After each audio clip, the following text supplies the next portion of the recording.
તારીખ પે તારીખ ધારાસભ્ય ચૈતર વસાવાનો જેલવાસ ફરી લંબાયો છે। હજી તેમને જેલવાસમાંથી મુક્તિ માટે રાહ જોવી પડશે ને આજે જે સુનાવણી થઈ જેમાં 3.5 કલાક સુધી સરકારી પક્ષના વકીલ દ્વારા પણ દલીલો કરવામાં આવી ને આ બાબતે હવે આગામી 10 ઓગસ્ટે વધુ સુનાવણી થવાની છે ને આમાં અંતિમ ચુકાદો પણ આવવાના છે।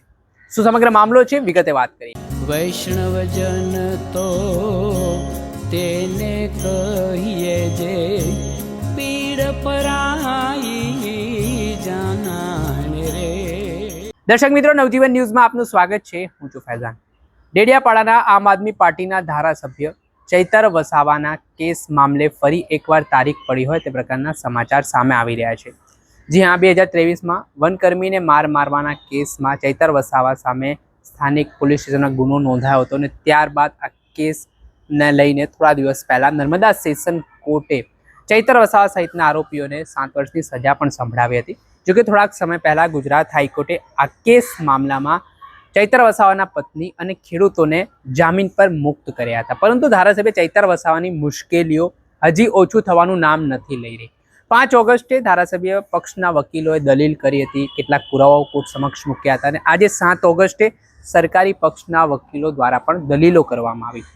ધારાસભ્ય ચૈતર વસાવા જામીન મામલે વિરોધ નોંધાવવામાં આવ્યો ને આ બાબતે જે આખો ઘટનાક્રમ બન્યો છે તેને લઈને 3.5 કલાક સરકારી પક્ષના વકીલ દ્વારા પણ આજે જસ્ટિસ વિમલ વ્યાસની જે બેચ હતી તે દરમિયાન તેમણે દલીલો કરીને આ દલીલોના અંતે ફરી આ મામલાને લઈને બંને પક્ષોની દલીલો હવે પૂર્ણ થઈ ચૂકી છે ને આગામી 10 ઓગસ્ટે સોમવારના દિવસે ગુજરાત હાઈકોર્ટ ચૈતર વસાવાના કેસમાં ચુકાદો આપી શકે છે અને આ ખૂબ મહત્વનો દિવસ આદિવાસી સમાજ માટે પણ માનવામાં આવી રહ્યો છે।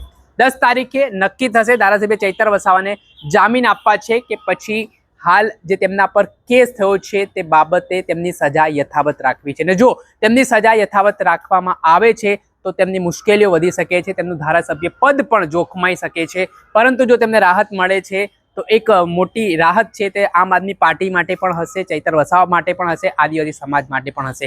જોવાનું રહ્યું કે આગામી 10 તારીખે શું નિર્ણય આવે છે જામીન ઉપર, પરંતુ હાલની જે વર્તમાન પરિસ્થિતિ છે તેમાં આજે દલીલો બંને પક્ષની પૂર્ણ થયા બાદ હવે ગુજરાત હાઈકોર્ટ સોમવારના દિવસે મહત્વનો ચુકાદો આપશે।